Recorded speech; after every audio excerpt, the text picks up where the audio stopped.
Islam gembira dengan inisiatif Jabatan Agama Islam Wilayah Persekutuan Jawi yang menyediakan ruang khas solat buat mereka yang musafir, pemandu e-hailing dan penghantar makanan di kawasan sekitar wilayah persekutuan.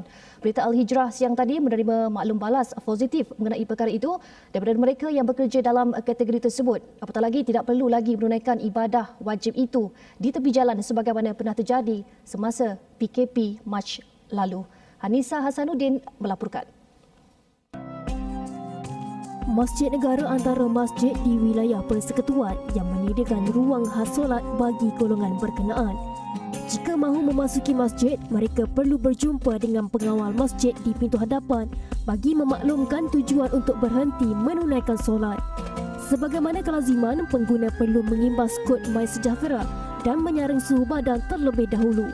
Kemudahan tempat wuduk, ruang solat bagi lelaki dan wanita disediakan secara berasingan. Pegawai bertugas akan mengiring pengguna masuk untuk memastikan pematuhan penjarakan fizikal semasa menunaikan solat.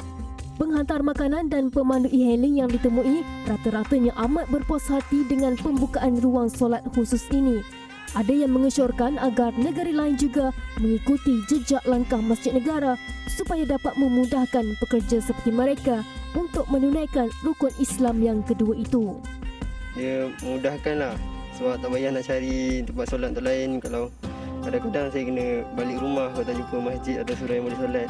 So sekarang siapa yang mai sini boleh datang solat kat sini kan. Turkanlah kalau dekat semua tempat sebab senanglah apa yang buat Grab ke Foodpanda nak solat tak payah cari tempat. Alhamdulillah saya pun sebagai pemandu Grab e-hailing pun bersyukur sangat-sangat pada Masjid Negara kerana telah membuka ruang kepada kami untuk bersolat yang saya anggap terlalu bermasalah sangat.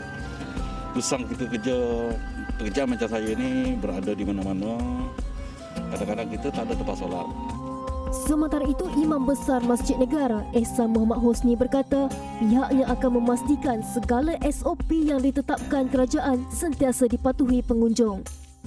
Kita mestilah mematuhi SOP yang ditetapkan oleh MKN dalam satu-satu masa, mesti dalam 5 orang sahaja. Jadi kita nasihatkan kepada mereka yang solat, setelah selesai saja solat, mereka akan keluar meneruskan perjalanan ataupun meneruskan tugas-tugas mereka, dan sementara sekiranya penuh 5 orang satu masa, ada jamaah yang lain kita harap menunggu dulu kerana tak lama pun, lebih kurang 5 hingga 10 minit sahaja mereka menunaikan solat.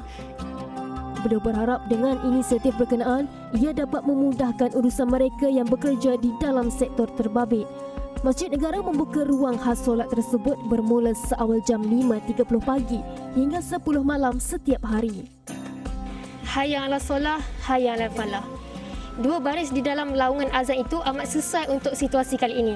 Jadi sebagai pekerja yang bekerja sebagai pemandu e-hailing ataupun penghantar makanan yang sukar untuk mencari tempat ibadah, inilah tempatnya.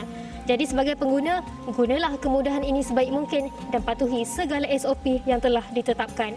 Hanisa Hasanuddin, Berita Al-Hijrah.